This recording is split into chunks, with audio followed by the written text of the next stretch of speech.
Ассаламу алейкум туугандар, кандайсыздар? Назарыңыздарда кайрадан эле Базары жок каналы. Бүгүн 21 октябрь 2022 жыл. Мен Бишкек шаарынын түштүк тарабы Ак Ордо 3 конушунда жүрөм туугандар. Ошол жерден могу жолдун жээгинен көрүп турган үйүңүздөр сатылаптыр. Ошол жөнүндө сиздерге маалымат берейин деген туугандар. Биринчилеп келүү жолун түшүндүрөйүн. Азыр мен турган жер Ак Ордо 3, Элмирбек Иманалиев көчөсүнүн жээгинде турам. Жақын жерде мынакей бир 70-100 метр бассаңыздар, ал жерде 169 маршрутканын конечныйы, 254 маршрутка 2 маршрутканын конечныйы бар. Мына ушундай. Ошол жерде тарапка келе бересиздер.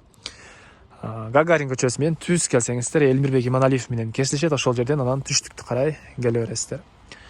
Анан туугандар, мектеп боюнча айтсак, ошол Гагарин Элмирбек Иманалиев көчөсүнүн кесилишинин жанында чоң бош жерлер бар. Ошол жерде гос садикке, гос мектепке, анан ФАП жана башка ошол сыяктуу объекттерге жерлер ажыратылган дейт. Жакынкы аралыкта пландары түшүрүлүп, курулуу иштери деле башталат деген оюн айтты элдер, үй ээси деле.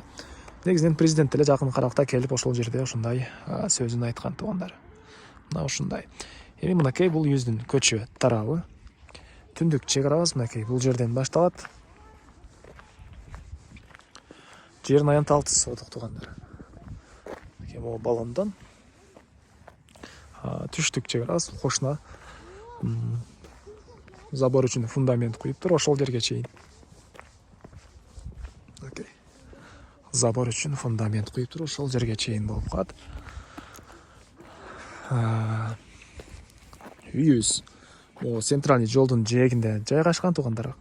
Кандайдыр бир магазин ачсаңыздар деле болгудай көрүнөт. Кече күнү ушундай под бизнес кылсаңыздар ыңгайлуу экен деп Ленинский тарапта бир үйдү тартсам туугандар. Эмне эле антип мактап атсың деген комментарий жазылыптыр. Эми мен болгондой айтып атам туугандар. Мынакей жолдун жээгинде машиналар ушул жерден көп өтүшөт. Магазин кылып иштетсеңиздер болгудай негизи эле. Азыр менин тааныштарым бар, ушул магазин катары, магазин кылганга участок издеп жүрөм деп мага чалгандар бар, ошолорго азыр өзүм деле жөнөтөм. Негизинен по факту эле ушундай, мына көрүп турасыздар. Ашыкча мактоо эмес. Андан ары мектеп жөнүндө айтылды. Суу, свет бар туугандар. Көчө тараптан көрүп тургансыздай прожекторлор орнотулган, кечинде жарык бул жолдун жээги. Анан сиздер калсаңыздар бул чоң жолго деле чыксаңыздар болот. Анан ары жактагы кийинки жолго деле чыксаңыздар болот. Кыскасын айтканда, участогуңуздарга бул жолдон дагы, ал жолдон дагы кирип чыксаңыздар болот экен туугандар. Документтер боюнча кызыл китепке тапшырып койгонбуз дейт. Уже ылдыйрактагы үйлөргө кызыл китептер берилди туугандар. Эркин тоо тараптарга берилип атат. Өйдө тараптан бул достук ТЦКлерге деле берилди кызыл китептери. Бул жактар очередте турабыз дейт азыркы учурда. Кызыл китепке тапшырып койгонбуз, жакынкы аралыкта келет деген оюн айтты. Дагы толугураак түрдө ээсинин номери экранда. Звонок кылып сүйлөшүп, толугураак маалыматын дагы алсаңыздар болот. Андан ары мынакей көчө тараптан мондай контейнер орнотулган. Бул контейнер деле кимден ким сатып алса сиздерге калат туугандар. Мынакей электр энергиясы киргизилиптир ички тарабында. Мен көргөм жок, бирок кандай нерсе иштетипти, жашашып мыйгат экен туугандар. Кыскасы, бул жерде бир контейнер деле бар. Анан мынакей кирпичтен болгон, узун туурасы 10 га 10 болгон үйүбүз. Стенасы толук түрдө кирпич. Фундамент көрүп турганыңыздардай бийиктикте куюлган туугандар. Мына ушундай узун туурасы 10 га 10. Анан үйдүн түштүк батыш бурчунда көрүп турасыздар, үйдүн түштүк тарабындагы ажаткана. Батыш чек арабыз бул жолго чейин болуп калат.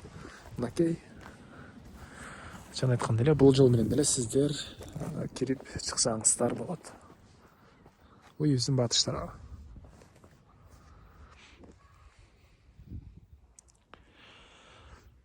Мына ушундай Ак Ордо 3 конуш жөнүндө айтсак, Ак Ордодон кийин эле бир аз батышты карай келсеңиздер, Гагарин көчөсү менен бул жака келе аласыздар.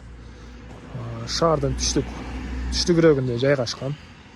Мынакей көрдүңүздөр 254 жана 169 маршрутка менен сиздер Бишкек шаарынын бурч бурчуна бара аласыздар. Жана ошондой эле бир аз түшсөңүздөр 173 222 маршруткалар дагы бир маршрутка эсте калбай атат. Көптөгөн эле маршруткалар менен туугандар сиздер Бишкек шаарынын бурч бурчуна барсаңыздар болот. мына ушундай айтылбаган эмне маалымат калды. Бир ички тарабында сиздерге көргөзө кетейин. Ички тарабында сиздерге көргөзө кетейин. Мынакей. Киргенде прихожка, андан түз өтсөк бул жакта топкага жана душка бөлмө окшойт бул жагы. Анан бул жакта бир бөлмө. Менин оюмча кухня. Ал бул жакта дагы бир бөлмө жайгашкан. Мынакей. Бул жакта эки бөлмө экен. Ортосын бөлүшөт экен бул жагынан. Мына ушундай туугандар. Эми бул үйүбүздүн баасын айтайлы. Бул үйүбүздүн баасы $30,000 деп атышат үй ээлери. Андан дагы сүйлөшүү болот. Жерин аянты 6 сотук дагы жада эскерте кетейин. $30,000 сүйлөшүү болот. Үй ээси кааласаңыздар 2 киши болуп 3 сотуктан ортосунан бөлүп, бирөөңүздөр бул жака чыгып кеткидей болуп, бирөөңүздөр бул жака чыгып кеткидей кылып эле 2 киши болуп деле алсаңыздар болот деген да оюн айтты. Калсаңыздар 2 киши болуп бөлүп алсаңыздар деле 3 сотуктан болот экен туугандар. Мына ушундай. Достор менен, группалар менен туугандар бул видеону бөлүшсөңүздөр мага үй ээсине жана дагы кимдир ошол сыяктуу үй издеген болсо, ошол адамга чоң жардам берген болосуздар. Анан күн сайын Бишкек шаарынын сатылуучу участок, үй, квартираларды көргүңүздөр келсе, подписаться баскычын басып кетиңиздер. Анда эмесе мен сиздер менен коштошом, кийинки чыгышка чейин саламатта калыңыздар туугандар.